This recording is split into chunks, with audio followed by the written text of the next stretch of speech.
is a power-hungry Scottish general named Machbeth, who is spurred on by his ambitious wife. He will do anything to become king. After the war ended, King Duncan met with a captain returning from the war with Norway. The captain informs Duncan of the bravery demonstrated by two Scottish generals, Machbeth and Banquo. Duncan is impressed and decides to give Machbeth a more noble title, Thane of Cawdor. At the same time, a witch appears to Machbeth and Banquo on their way home from battle. All hail Machbeth, Thane of Flames, Thane of Cawdor, who shall one day be king. Soon after, a nobleman arrives with news of the king's decision to make Machbeth Thane of Cawdor, just as the witch predicted. Hail Thane of Cawdor! Why do you dress me in battle robes? The Thane of Cawdor still lives. Not for long. He has betrayed the king and is condemned to die. His slain and title come from Duncan's hand and give to thee, in gratitude for your great deeds in battle. Be not too eager, Machbeth. Remember, the power of darkness may use a bit of truth to lure a man to them. Come what may, the times and the hours took the latest day. Let us toward the king. Yet I do fear your nature, my husband, is too full of the milk of human kindness. To cut generous way, I shall have the earth tea on. My dearest lord, Duncan comes here tonight. Tonight? And when does he leave? Tomorrow. Never shall tomorrow come, my lord. Your face is like a book where I may read strange matters. Let no one else see. You look like the ancient flower, but the serpent under it. Let all the rest to me. After Lady Machbeth greets the King Duncan, she tells her husband exactly how they will murder the king that night. Machbeth is astonished by her cruelty but resigned to follow through with her plan. We will forces no further in this business. Would you leave a coward in your own esteem, letting either not when upon I would?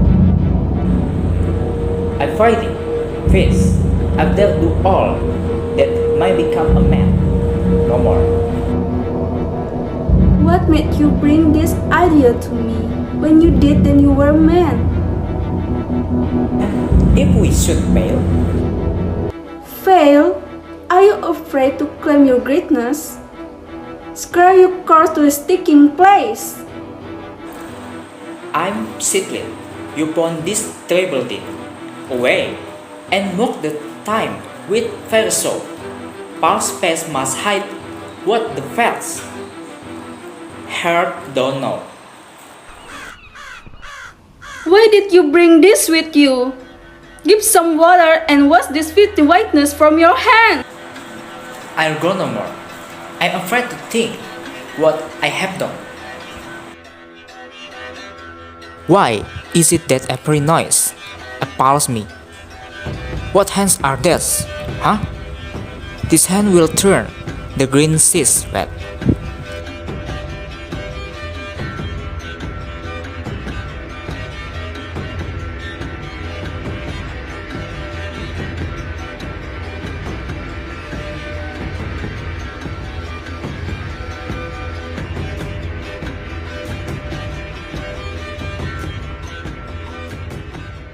And from our purpose, give me the daggers. My hands are of your color, but I seem to wear a heart so white. Let us go to our chamber, a little water clear out of this deed.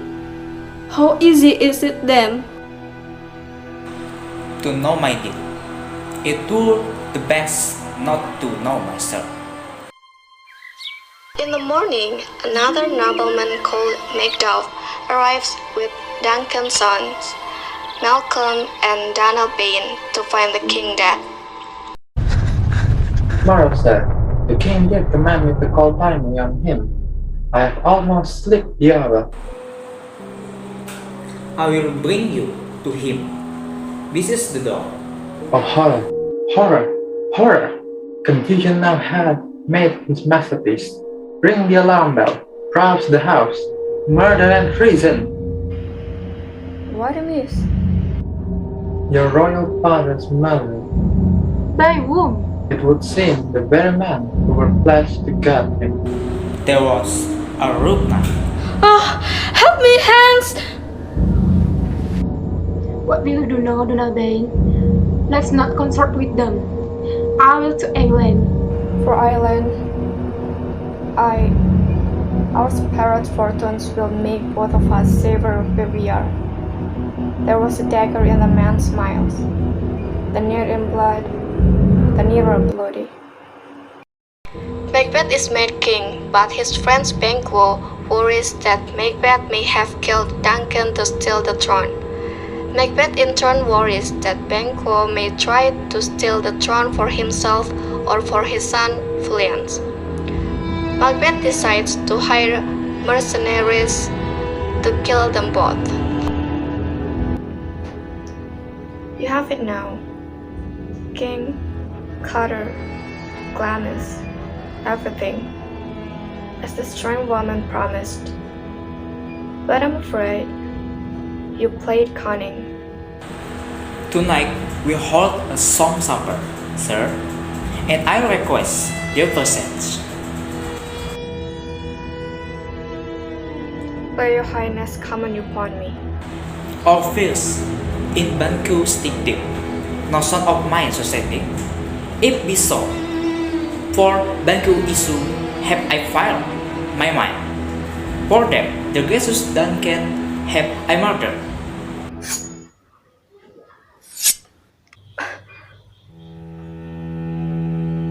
What do you do to me? Why do you do that?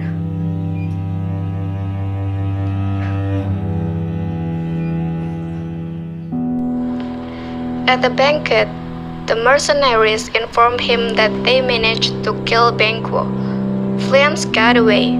Later, Macbeth is alarmed to see Banquo's ghost sitting in Macbeth's seat at the banquet table. Which of you has done this? What, my good lord? Thou cannot say I did it. Never shake your gory locks at me. Gentlemen, rise. His Highness is not well.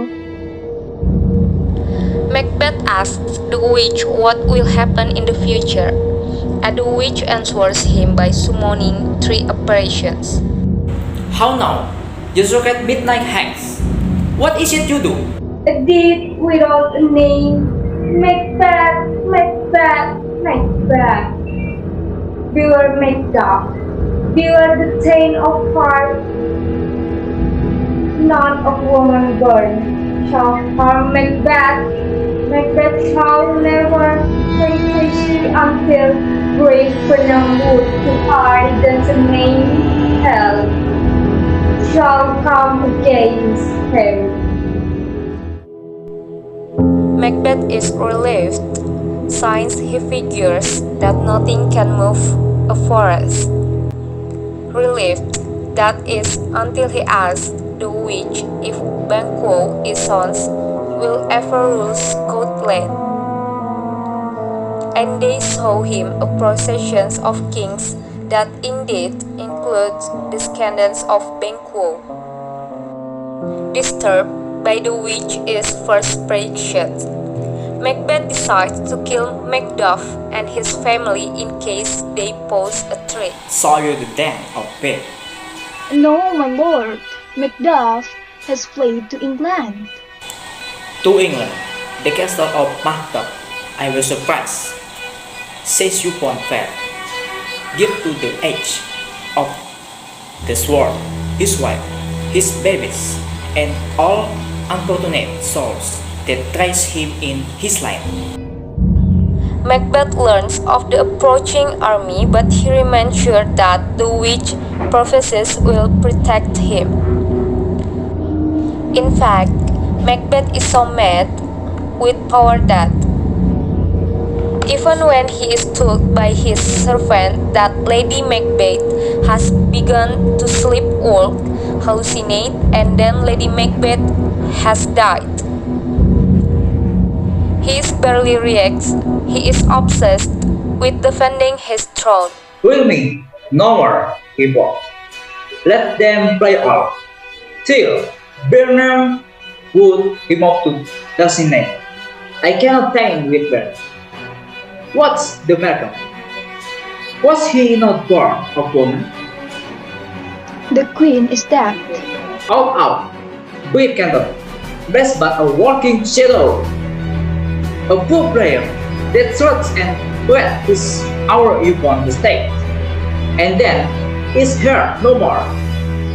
It is a tale told by an idiot, full of song and fury, signify nothing. Yield, the coward.